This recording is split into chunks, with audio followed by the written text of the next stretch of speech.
Saya ingin mengundang Anda sambil anak-anak naik ke atas untuk menyapa kiri dan kanan, belakang dan depan orang-orang yang ada di sekitar Anda dan bercakap-cakap sebentar. Kalau ada orang baru yang Anda belum kenal, silakan menyapa mereka, dan jangan sampai ada orang yang tidak ngobrol dengan siapapun selama ibadah.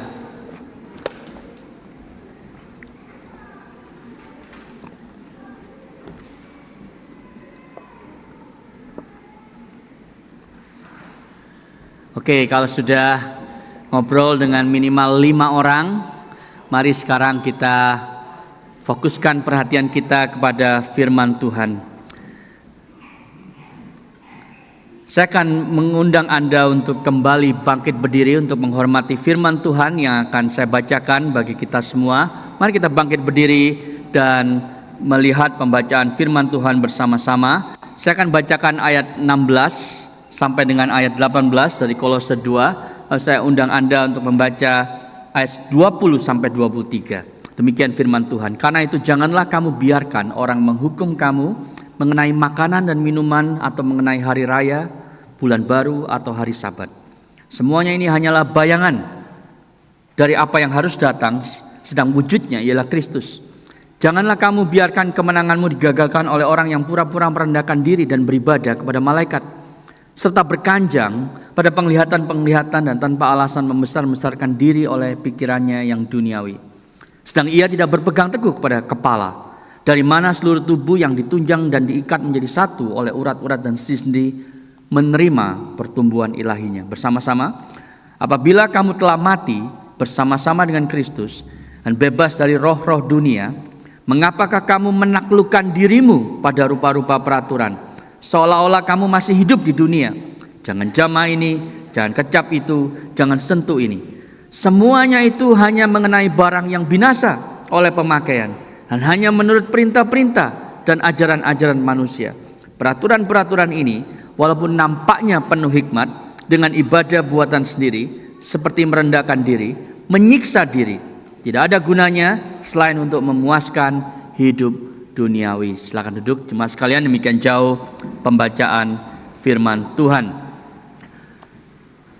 Kita berada dalam seri khotbah The Gospel According to Satan, Injil menurut setan. Bukan karena setan itu pribadi yang penting sehingga kita pelajari dia, tetapi kita ingin mengenal strategi-strategi si jahat yang setelah dipakai beberapa milenia, saudara, telah merontokkan iman Kristen. Sebagai orang percaya, kita perlu tahu strategi si jahat supaya kita tidak mudah diombang-ambingkan oleh rupa-rupa angin pengajaran yang menyesatkan kita. Itu sebab hari ini kita melihat kebohongan yang ketiga yang sering kali dipakai oleh si jahat kepada khususnya orang Kristen, yaitu God helps those who help themselves. Allah menolong mereka yang menolong dirinya sendiri. Dan kita akan melihat ini dari 4 headings. Yang pertama adalah the meaning of legalism, karena ini berbicara mengenai legalisme. Nah saudara, kalimat God helps those who help themselves, Allah menolong mereka yang menolong diri sendiri, itu tidak ada di Alkitab. Tetapi survei yang dilakukan oleh Barna Research di Amerika menunjukkan bahwa 80% orang yang tidak percaya berpikir bahwa ini ada di Alkitab. Bahwa Tuhan itu mau orang itu berusaha dulu untuk mencapai keselamatannya setengah jalan, baru Tuhan nanti ulurkan tangannya setengah jalan untuk tarik dia ke atas. Dan celakanya, ketika Barna Research itu membandingkan statistik orang tidak percaya dengan orang percaya, jawabannya hampir sama, saudara. Banyak orang Kristen di gereja-gereja itu juga percaya bahwa dia pikir itulah cara bekerja Allah. Anda berusaha untuk selamat, untuk dapat hidup kekal dengan perbuatan baik, dengan kesalahan agama, nanti Allah akan menolong Anda. Statement ini tidak ada di Alkitab. Statement ini dilontarkan oleh seorang yang bernama Benjamin Franklin. Dan dia diilhami oleh Aesop Fable. Ada cerita Hercules dan orang yang sedang menarik kartnya itu ya, gerobaknya pakai kuda. Lalu gerobaknya itu rodanya masuk ke lumpur dan dia tidak bisa menarik. Lalu dia lihat ada Hercules lewat. Hercules kan kuat, gagah perkasa. Dia bilang, Hercules tolong dong. Lalu Hercules bilang kepada dia, kamu harus taruh bahumu di roda itu, kamu dorong dengan sekuat tenaga, baru saya nanti tolong kamu. Nah, dari Aesop Fable itu muncullah kalimat bahwa para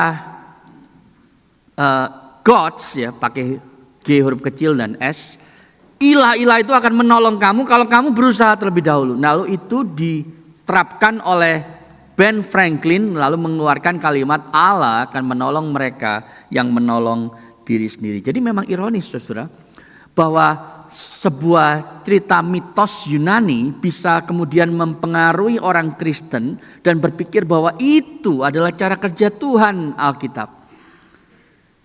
Dan tentu di balik semua itu adalah si jahat, setan yang berusaha mengacaukan orang Kristen bahkan. Itu sebabnya di gereja ini, saudara, kita sangat rindu Anda dibangun di dalam pokok-pokok dasar iman Kristen, teologi yang biblikal, yang gospel centered, yang sehat, supaya Anda tidak mudah diombang-ambingkan oleh berbagai kebohongan si jahat. Jadi God helps those who help themselves, itu artinya bahwa do your best and God will do the rest. Lakukan yang terbaik semampumu, nanti Tuhan yang akan lakukan sisanya. Definisi legalisme yang paling sederhana pernah diberikan oleh John Piper. Dia bilang begini, saudara. Legalisme itu adalah konviksi bahwa waktu saya taat hukum Allah maksudnya, itu akan membuat Allah menerima saya, mengasihi saya, memberkati saya. Ya, jadi itu legalisme. Untuk supaya saya diselamatkan Allah, maka saya harus mentaati hukumnya. Work righteousness dalam bahasa Inggris. Lawan kata dari the righteousness of Christ adalah kebenaran diri kita sendiri. Saudara, ini yang terjadi di gereja Kolose. Gereja Kolose adalah gereja yang sebelumnya relatif baik, saudara, dibandingkan misalnya gereja Korintus. Tetapi sebagaimana gereja-gereja yang baik, Kolose, Efesus dan Roma yang Paulus dirikan, selalu ada ajaran sesat. Dan di Kolose, saudara, yang terjadi adalah ada pengajar-pengajar palsu yang mengkombinasikan agama Yudaisme dengan paganisme, agama kafir, dengan Kristen. Sehingga itu menjadi agama yang legalistik. Mereka memakai tradisi dan aturan-aturan untuk menjadi ukuran kerohanian seseorang. Mari kita perhatikan ayat yang tadi kita baca, saudara, ayat 16 dan 17 terlebih dahulu. Paulus mengatakan, jangan biarkan ada orang yang menghakimi kamu. Karena orang-orang yang legalis itu selalu judgmental. Pada waktu mereka melihat kamu tidak saat teduh 1 jam per hari seperti saya, tidak heran Tuhan lebih sayang saya daripada kamu. Tidak heran bisnis saya lebih maju daripada kamu, karena saya lebih lama saat teduh, karena saya lebih banyak memberikan persembahan, karena saya lebih aktif pelayanan, dan seterusnya dan seterusnya. Seakan-akan, saudara, ada korelasi yang tinggi antara perbuatan baik dan kesalehan agama saya dengan kasih sayang Tuhan. Semakin saya berusaha, semakin Tuhan itu sayang. Dan pada waktu itu tidak terjadi, maka akan ada judgmental spirit tadi. Itu sebabnya Paulus bilang, jangan biarkan ada orang yang menghakimi kamu. Karena orang-orang ini mengatakan bahwa enggak cukup percaya Kristus, kamu harus taat apa yang boleh dimakan, apa yang enggak boleh dimakan. Jadi aturan, jadi makanan yang diberikan kepada berhala, enggak boleh orang Kristen makan. Nanti Tuhan akan marah dan Tuhan tidak memberkatimu misalnya. Itu yang terjadi, saudara.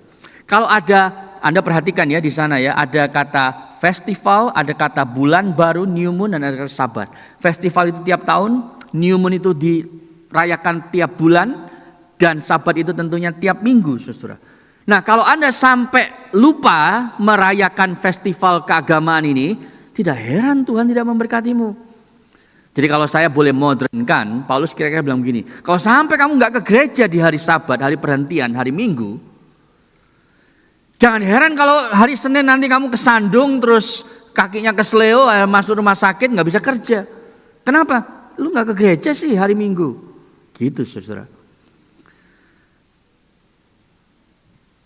Banyak mahasiswa yang mau exam nggak ke gereja, terus examnya nggak bisa dapat high distinction, jadi fail. Lalu temennya yang Kristen bilang begini, lu sih nggak kebaktian, nggak heran gagal dalam ujian. Kenapa? Karena berkat Tuhan itu lenyap, yang ada kutukan. Saudara, ini yang terjadi di gereja Kolose.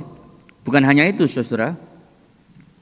Kemudian mereka dikatakan bahwa kalau Anda perhatikan kata disqualify, let no one disqualify you. Kemudian Anda dianggap tidak rohani, Anda dianggap tidak lagi masuk di dalam kategori Kristen yang kelas 1 dan seterusnya. Jadi ada kastanisasi di dalam gereja berdasarkan kesalehan agama dan perbuatan baik yang dilakukan. Padahal saudara, kita tahu bahwa Paulus bilang ini semua hanyalah bayangan. Ya, these are a shadow of the things to come. Substansinya adalah Kristus dan dia sudah datang. Jadi semua hukum seremonial itu hanyalah bayang-bayang yang menunjuk kepada Kristus. Pada waktu Kristus sudah datang, maka semua itu menjadi sesuatu yang tidak lagi perlu kita lakukan untuk mendapat perkenan Allah, untuk diselamatkan oleh Allah. Penulis Ibrani pasal 10 ayat 1 mengatakan dengan sangat jelas bahwa the law is only a shadow. Hukum seremonial itu hanyalah bayang-bayang dari hal-hal yang baik yang akan datang, tapi bukan realita itu sendiri, karena realitanya adalah Kristus dan dia sudah datang. Saudara, gereja sepanjang zaman itu selalu membuat banyak peraturan-peraturan. Banyak extra biblical rules. Ya misalnya apa? Misalnya jangan minum alkohol. Karena nanti mabuk dan itu berdosa, Tuhan akan marah, Tuhan tidak akan memberkatimu. Saudara, tidak ada ayatnya di Alkitab, tetapi itu tambahan. Jangan nonton bioskop. Saya tahu ada gereja yang bilang begitu, saudara. Ada anak pemuda yang datang pada saya, kok boleh nggak sih orang Kristen nonton film di bioskop? Ini sebelum zaman DVD, apalagi streaming seperti Netflix itu ada. Karena saya diberitahu oleh pendeta saya, nggak boleh nonton bioskop, apalagi rame-rame. Kenapa nggak boleh? Saya tanya. Iya karena nanti kan tempatnya gelap. Ya emang kalau terang nggak kelihatan loh gitu kan. Karena kalau rame-rame nanti nonton filmnya itu ya kita tergoda untuk melakukan hal-hal yang nggak benar. Maksudnya gimana? Ya bisa berantem pulang dari bioskop gitu ya. Atau terpengaruh oleh worldviews dunia yang ada di dalam film. Saudara, itu yang diajarkan oleh gereja. Jadi jangan ini dan jangan itu, karena kalau engkau melakukan itu, Tuhan tidak akan memberkatimu tapi akan datang kutukan. Kalau engkau ingin menjadi orang Kristen yang kudus, yang menyenangkan Allah, maka engkau harus melakukan semua aturan tersebut. Saudara, Alkitab tidak pernah menyatakan hal seperti itu. Alkitab hanya menyatakan tanda orang itu hidup kudus di hadapan Allah adalah 9 rasa buah roh. Kasih, sukacita, damai sejahtera, kesabaran, kebaikan, kesetiaan, penguasaan diri. Saudara, itu indikator yang alkitabiah bahwa Anda sungguh-sungguh bertumbuh di dalam kebenaran. Bukan hal-hal yang tadi itu. Maka kalau kita lihat di dalam slide berikutnya, saudara, dalam ayat berikutnya, ayat 20-23, Paulus bilang begini, if with Christ you died, jadi kita ini sudah tersalibkan bersama dengan Kristus. Kenapa sekarang kita masih hidup untuk dunia, untuk aturan-aturan dunia? Jangan sentuh, jangan kecap, jangan pegang dan seterusnya. Dan sampai hari ini masih banyak orang Kristen yang tanya, saudara, boleh nggak makan makanan yang dipersembahkan kepada berhala, kepada nenek moyang itu kalau sembayangan itu. Boleh nggak setelah itu saya makan? Saya biasa jawab begini, kalau enak nggak boleh, kasih saya gitu ya. Kalau nggak enak makan aja terserah lu gitu. Saudara, kita itu merasa bahwa apa yang kita makan dan tidak makan akan mempengaruhi kasih Tuhan terhadap kita. Jadi kita pikir kalau kita itu taat, kita nambah kasih Tuhan 50 meter gitu ya. Kalau kita persembahan lebih banyak, tambah 50 meter. Kalau kita jadi majelis, tambah 250 meter gitu ya. Jadi kasih Tuhan itu kita bisa cicil untuk dapatkan. Tuhan kita bisa manipulasi, Tuhan bisa kita sogok dengan perbuatan agama kita, dengan persembahan kita, dengan pelayanan kita.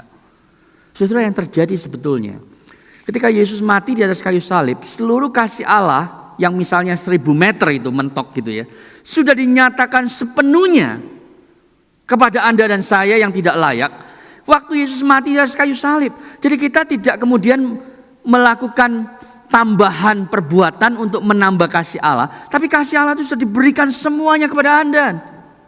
Ada satu lagu yang mengatakan, there is no more that heaven can give. Tidak ada lagi yang surga bisa berikan karena semuanya sudah diberikan kepada Anda. Tapi pemahaman Anda dan saya yang masih cetek, yang masih dangkal, dan itu sebabnya harus ditambah. Jadi waktu Anda pelayanan, itu bukan kasih Allah yang nambah, tapi pemahaman Anda terhadap kasih Allah itu yang nambah sedikit demi sedikit. Karena Paulus bilang betapa panjang, lebar, dalam dan tinggi kasih Allah.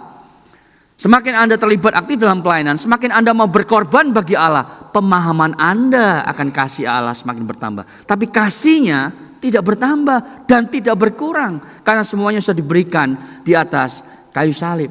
Tetapi saudara, ini yang tidak dipahami oleh orang Kristen di Kolose. Itu sebabnya mereka termakan dengan kebohongan legalisme ini. Dan Paulus mengatakan di sana, kalau Anda perhatikan kalimat terakhir itu ya, they are of no value. Tidak ada gunanya untuk membuat Anda semakin suci dan semakin tidak berdosa, nggak ada gunanya. Malah itu yang terjadi adalah itu memberi makan kedagingan Anda, seakan-akan Anda merasa, nih jelek-jelek begini saya lebih baik daripada dia. Karena saya lebih sering di gereja, saya lebih banyak persembahan, saya lebih taat kepada Allah, saya lebih A, B, C, D dan seterusnya. Sehingga kita menjadi judgmental. Saudara, ada satu kalimat yang saya mungkin pernah sharingkan di sini beberapa tahun yang lalu, tapi saya ingin ingatkan saudara lagi. Kalimat yang menurut saya sangat baik, ditulis bukan oleh seorang yang tidak ngerti apa-apa, saudara. Dia adalah seorang Christian historian, Jaroslav Pelikan mengatakan begini, tradisi itu adalah iman yang hidup dari orang yang mati. Tradisionalisme adalah kebalikannya, iman yang mati dari orang yang masih hidup. Kita harus mempertahankan tradisi yang baik tanpa jatuh ke dalam tradisionalisme. Saya beri contoh supaya Anda mudah memahami ini. Ada banyak tradisi gereja yang kita harus pertahankan, saudara. Dan itu tidak ada kaitannya dengan menambah berkat Tuhan supaya Tuhan lebih sayang, lebih memberkati gereja kita. Misalnya, kenapa kita ada votum dan benediction di akhir ibadah? Kenapa ada call to worship itu? Karena kita diingatkan setiap minggu, kalau Anda bisa datang di ruangan ini beribadah hari ini, itu bukan karena Anda yang punya niat baik, bukan karena Anda rohani, tapi Tuhan yang menarik Anda.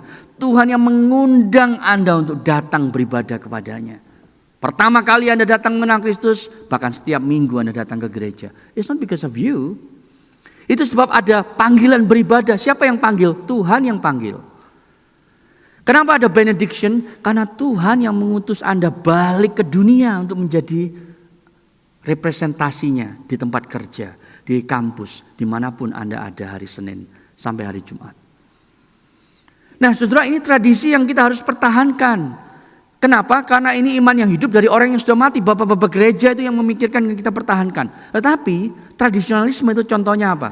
Ada yang bilang gini saudara, ke gereja harus pakai, nggak boleh pakai jeans gitu ya. Ayatnya di mana? Kolose pasal yang ke-7, nggak ada pasal ke-7. Kenapa nggak boleh pakai jeans? Nggak sopan dong sama Tuhan. Coba kamu ketemu Albanese, Prime Minister gitu ya. Masa pakai jeans? Apalagi pakai jeans yang bolong di lututnya gitu ya. Yang ada sedikit hawa gitu, kalau summer kan lebih enak. Nggak boleh dong seperti itu. Pasti kalau ketemu Prime Minister itu pakai 3-piece suit gitu. Ada dasinya gitu ya. Rangkep-rangkep sampai 7 kali ya. Supaya resmi sekali. Masa ketemu Tuhan, pencipta alam semesta ini, pakai jeans? Nah saudara, kita pikir, oh iya ya benar juga. Kalau gitu kita harus seperti itu supaya Tuhan itu tidak marah dengan saya. Nah, Anda harus tahu, tidak ada ayatnya di Alkitab kita harus nggak boleh pakai jeans. Coba Anda bayangkan gini, teologi yang keliru seperti itu ya. Hanya tradisionalisme. Kalau Anda seorang anak, Anda mau ketemu sama papa Anda di rumah, lalu bilang gini, Pak nanti kita ngobrol yuk jam 8, kita udah lama gak ngobrol. Oke jam 8 ya setelah makan malam.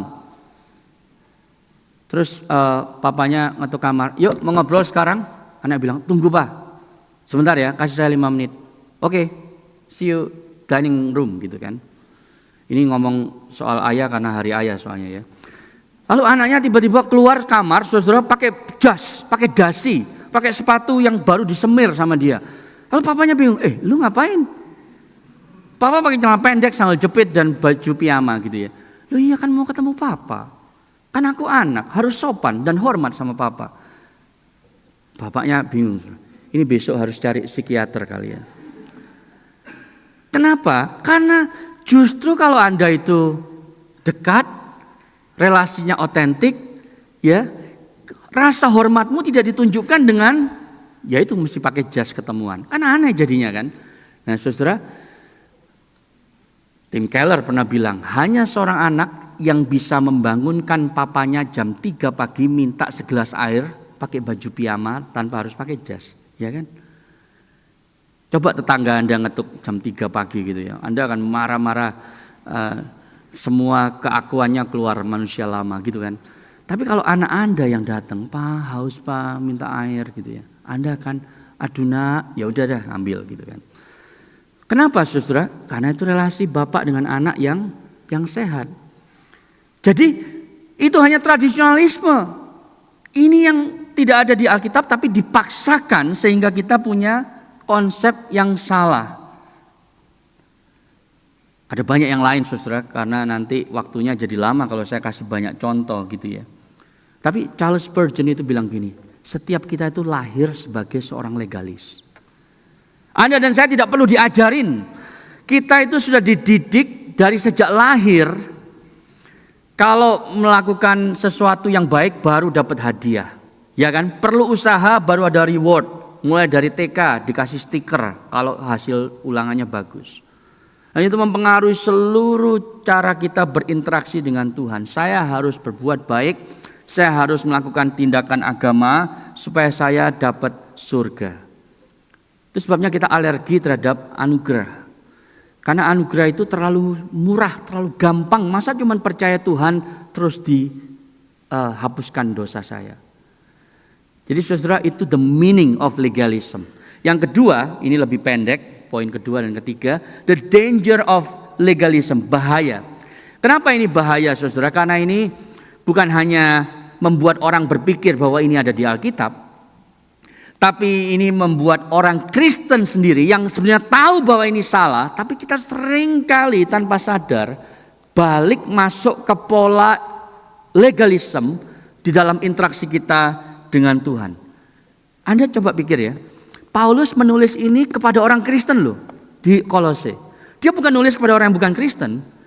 Dia mengingatkan orang yang Kristen di Kolose, di Roma, di Galatia. Message-nya sama. Jangan termakan lagi terhadap legalisme. Anda bisa baca di Roma 2:3 ayat 20.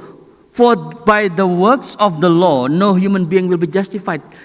Tidak ada pekerjaan yang bisa membuat engkau itu dibenarkan oleh Allah. Di Galatia 3 ayat 10. Mereka yang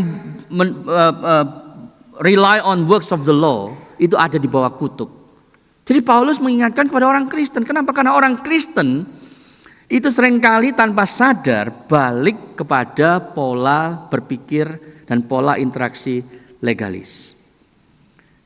Nah, saudara, di dalam bahasa yang agak ngejelimet gitu ya, tapi akan saya jelaskan karena ini penting. Kan waktu saya mempelajari kalimat yang sebentar lagi akan muncul ini, saya ditolong untuk memahami kaitan sanctification dengan justification yang lebih jelas. Nah, ini dari Tim Keller, saudara ya, dia bilang begini, slide berikutnya. We tend to base our justification on our sanctification instead of our sanctification on our justification. Nah, kita mumet deh ya, aduh ngejelimet banget khotbah hari ini ya, ngapain gue hari ini datang gitu, membingungkan. Saudara, saya harap khotbah minggu lalu dan minggu ini itu nyambung, saudara ya, dan saya berdoa agar Anda punya konsep dasar yang jelas tentang pembenaran dan pengudusan, justification dan sanctification. Nah, untuk menjelaskan maksud si Om Keller almarhum ini, saya akan balik ke materi minggu lalu sebentar ya. Definisi, next slide. Justification, pembenaran, itu artinya kita dideklarasikan sudah benar, righteous. Sementara sanctification, pengudusan, itu adalah sebuah proses kita semakin lama menjadi semakin benar di hadapan Allah. Jadi pembenaran itu adalah Anda dan saya memiliki kebenaran Yesus Kristus. Para teolog menyebutnya alien righteousness. Kenapa? Karena kebenarannya bukan dalam diri saya, tapi kebenaran Kristus. Dia taat 100% kepada Allah tanpa dosa selama hidupnya, tapi mati sebagai seorang yang bersalah. Kenapa, saudara? Karena dia menanggung dosa Anda dan saya. Di dalam salib itulah kita memahami bahwa kebenaran Kristus itu diberikan kepada Anda.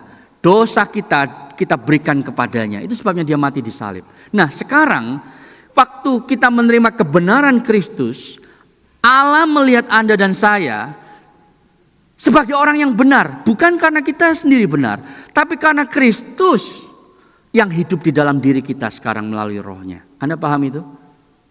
Itu adalah pembenaran, justification. Terjadinya sekali, datangnya di luar diri kita. Tidak ada jasa kita 1% pun, 0,005% pun tidak ada, saudara. Itu pembenaran. Tetapi pengudusan itu beda. Ini minggu lalu kan.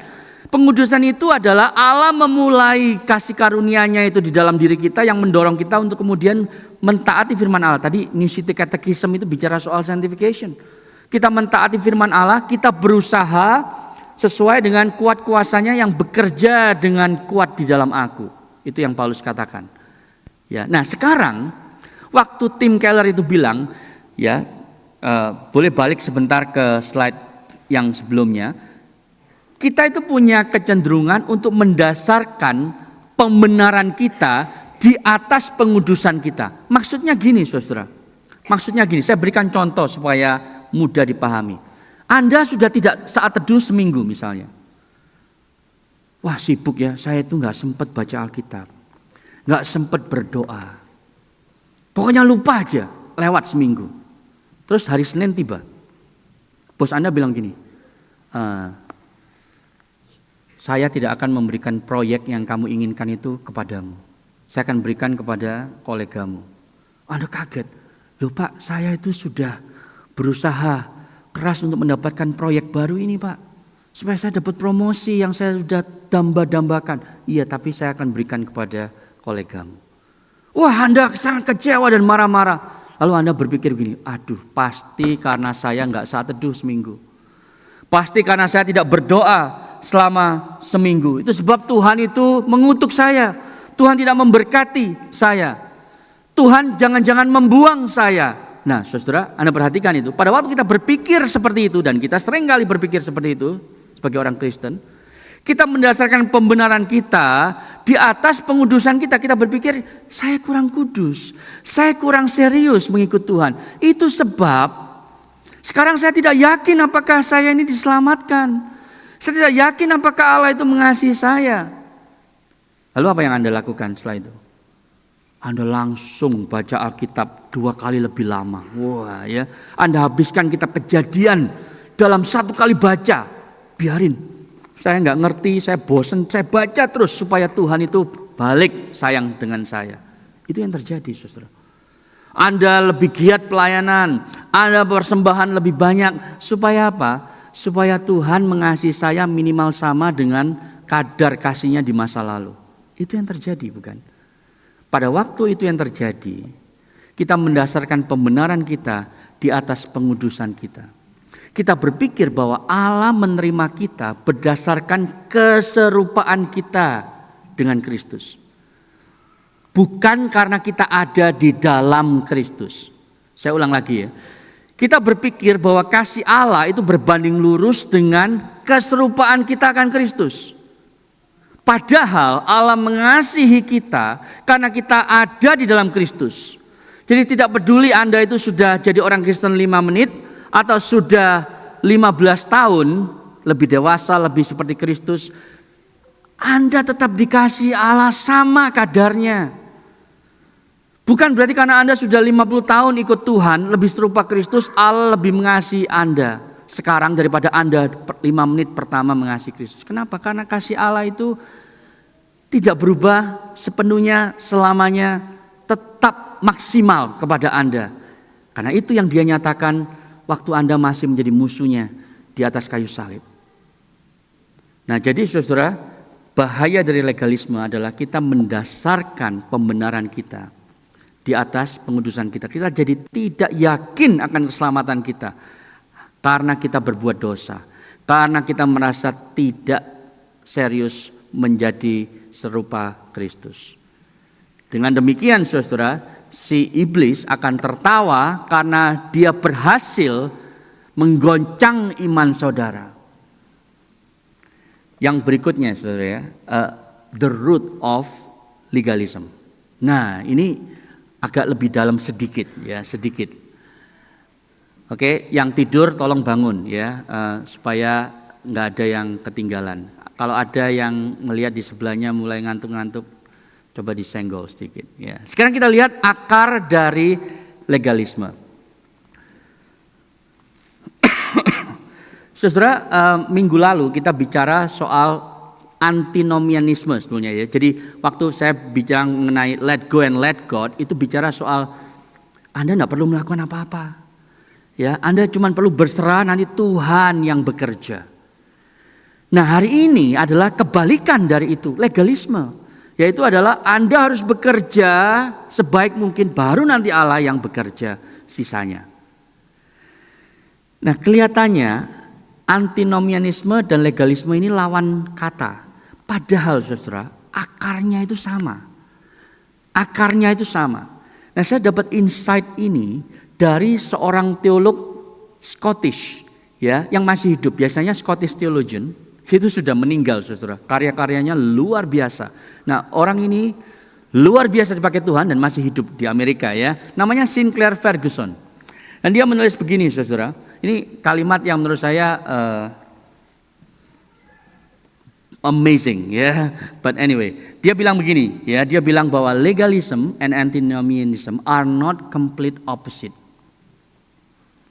Rather, they are non-identical twins from the same womb.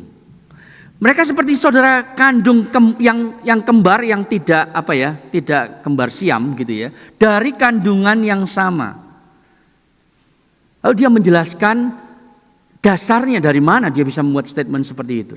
Dasarnya dari Kejadian pasal yang 3. Waktu setan, si ular itu memperdaya Hawa. Apa yang dia bilang? Bukankah Tuhan mengatakan bahwa kamu tidak boleh makan dari semua buah dari pohon di taman ini? Ingat, dia menanamkan benih keraguan di dalam Hawa. Mereka mulai mempertanyakan Hawa dan Adam ini kebaikan Allah.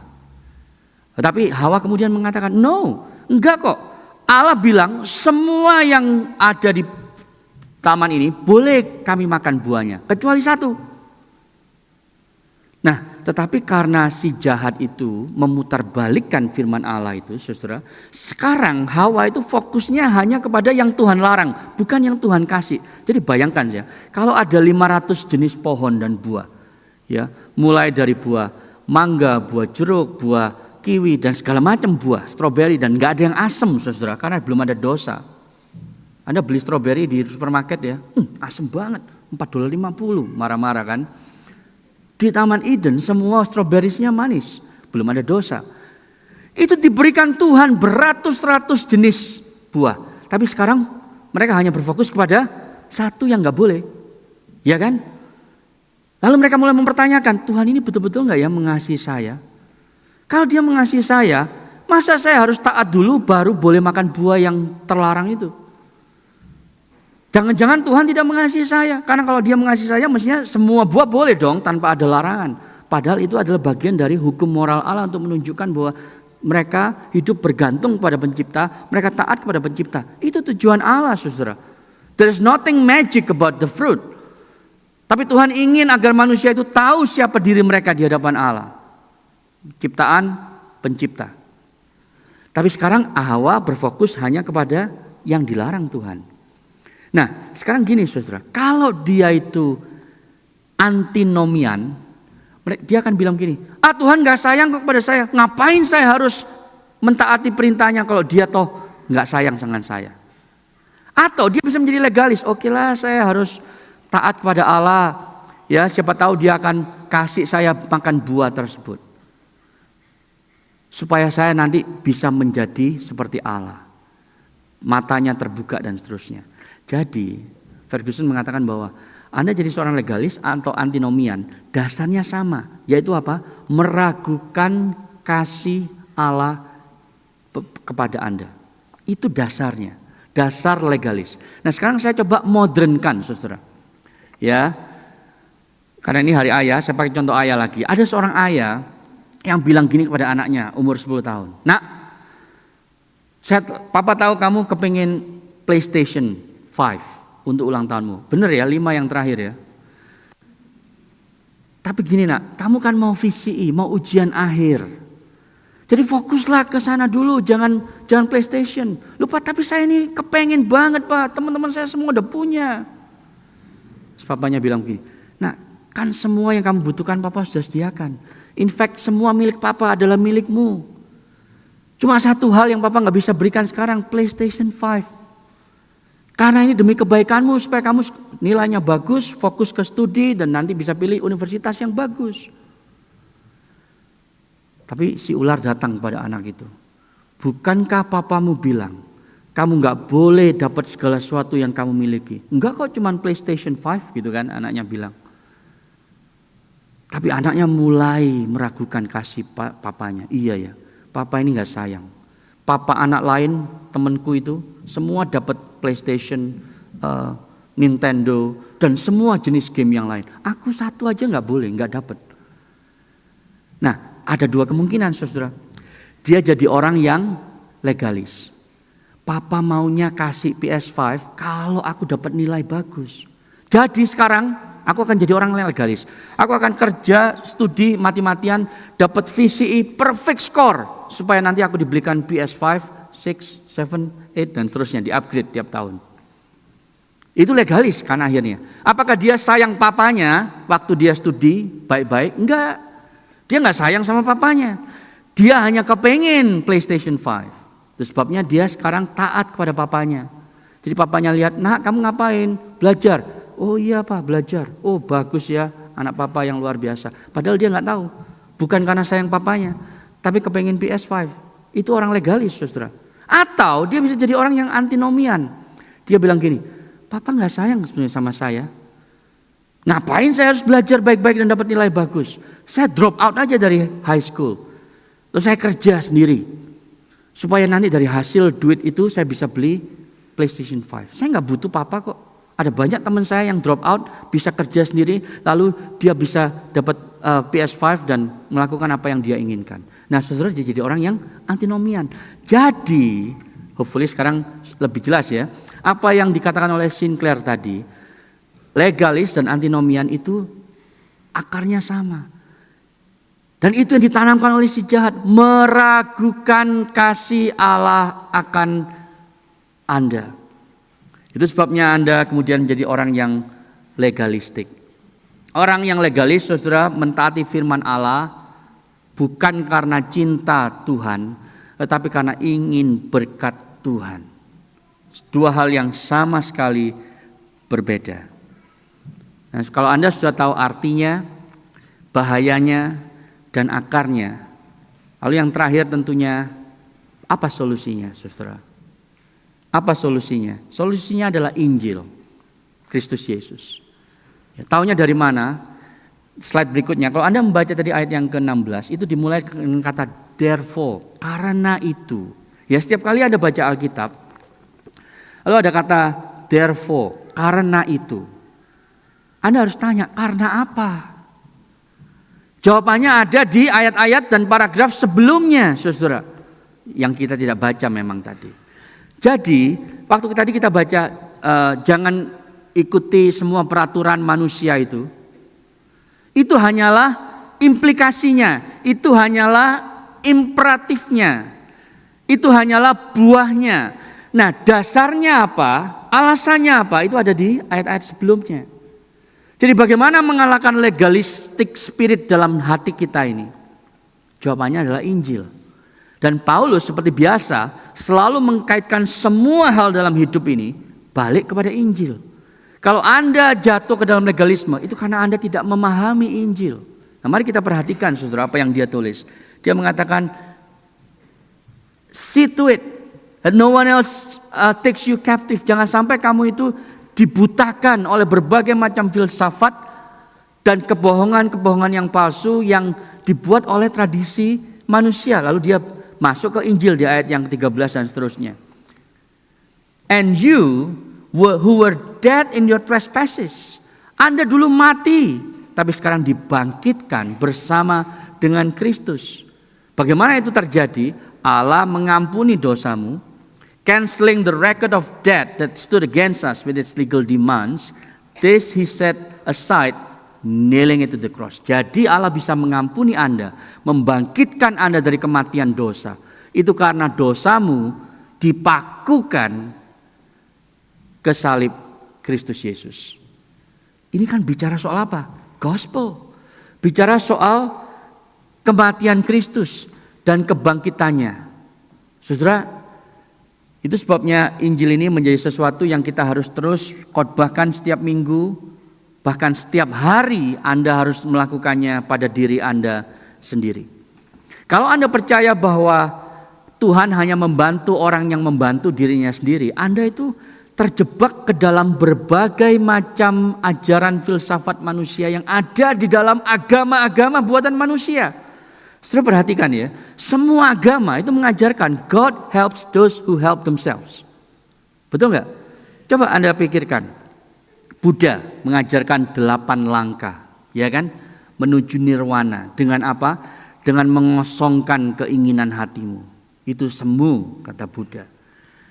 Hindu punya karma. Apa yang kau tabur, nanti kamu akan menuai hasilnya sendiri. Islam punya 5 pilar untuk Anda itu mencapai surga. Yudaisme punya bukan 5, bukan 8, 613, saudara, perintah dan larangan di dalam buku mereka yang bernama Mishnah. Mormon di dalam bukunya itu bilang begini, kasihilah Allahmu dengan kekuatanmu, pikiranmu, dan kekuatanmu. Setelah itu engkau akan mengalami kasih karunia-Nya cukup bagi kamu. Anda perhatikan itu. Lain banget dengan Alkitab orang Kristen. Mormon bilang, kasih Tuhan Allahmu dengan serius, baru nanti kasih karunia Allah itu akan turun menaungimu dengan cukup. Jadi usaha dulu, baru nanti Tuhan tolong. God helps those who help themselves. Kekristenan sama sekali berbeda. Kenapa? Karena Paulus bilang tadi kan, engkau mati. Anda bukan sakit, karena orang sakit masih bisa berusaha kan.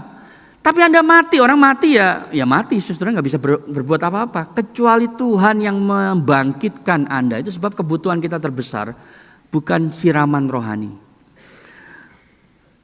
Bukan sentuhan rohani. Kebutuhan kita yang terbesar adalah kebangkitan rohani. Dan karena kita mati, Anda tidak bisa berkontribusi kepada kebangkitan Anda sendiri. Kecuali Allah membangkitkan Anda seperti Yesus membangkitkan Lazarus. Jadi yang lebih benar adalah kalimat ini, saudara. Bukan God helps those who help themselves, tapi God helps those who cannot help themselves. Allah menolong mereka yang tidak mampu menolong diri sendiri. Itu sebabnya Yesus bilang bahwa bukan orang yang baik yang membutuhkan, orang yang sehat yang membutuhkan dokter, tapi orang yang sakit yang butuh dokter. Anak manusia datang untuk mencari dan menyelamatkan yang bermoral? No. Anak manusia datang untuk mencari dan menyelamatkan yang terhilang. Yang terhilang. Jadi saudara,